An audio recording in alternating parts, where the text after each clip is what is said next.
அன்பிற்கினியவர்கள், இனிய வணக்கம். நம்மளுடைய இறையன் ஐஏஎஸ் அவர்கள் எழுதிய கேள்வியும் நானே பதிலும் நானே அப்படிங்கிற புத்தகத்திலிருந்து எனக்கு கொஞ்சம் கேள்விகள் பிடிச்சிருந்துச்சுங்க. அதை உங்ககிட்ட பகிர்ந்துக்கணும்னு நினைக்கிறேன். நமக்கு நாமே எதிரியாவது எப்போது? உணர்ச்சி வசப்பட்டு வார்த்தைகளை கொட்டிவிடும்போது நாம் செய்த நல்ல செயல்கள் எல்லாம் காற்றில் பறந்து போய்விடுகிறது. அப்போது நமக்கு நாமே எதிரியாகி விடுகிறோம். நன்றாக பேச எதை கற்றுக்கொள்ள வேண்டும்? மௌனத்தை. அன்பு முக்கியமா, அறம் முக்கியமா? அறத்துக்கு அன்பே ஆதாரம்.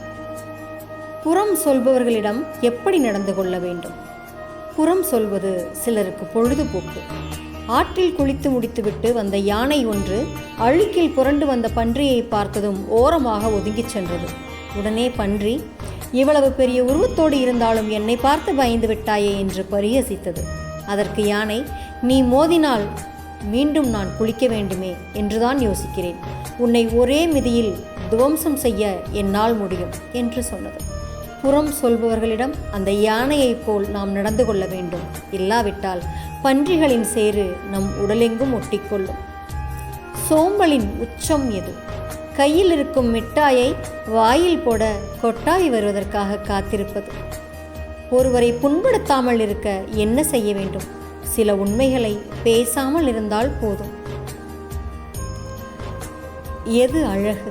செயற்கை ஒப்பனைகளின்றி இயல்பாக இருப்பதே அழகு. பிரபலமானவர்களை பற்றி ஏன் வதந்திகள் அதிகமாக உருவாகின்றன? பிரபலமானவர்கள் மீது மக்களின் இதயத்தில் ஒரு சின்ன பொறாமை எப்பொழுதும் இருந்து கொண்டே இருக்கிறது. அவர்களைப் போல நாமும் பலருக்கு தெரியவில்லையே என்கின்ற வருத்தம் மேலிடுகிறது. அவர்களுக்கு அவதூறு நேர்ந்தால் தாங்கள் அவர்களை விட புனிதமானவர்கள் என்பதை போன்ற எண்ணமும் சமாதானமும் நமக்கு ஏற்படுகிறது. அந்த பரபரப்பை வைத்தே வதந்திகளை பரப்புகிறவர்கள் இயங்குகிறார்கள். யாருடைய மரணம் அழகு? இருந்த பிறகும் வாழ்பவர்களின் மரணம் அழகு. இதெல்லாம் இன்னும் நிறைய கேள்விகள் இருந்துச்சுங்க. ஒரு சில கேள்விகளை மட்டும்தான், பதில்களை மட்டும்தான் உங்கள் கூட பகிர்ந்திருக்கேன். சரிங்களா?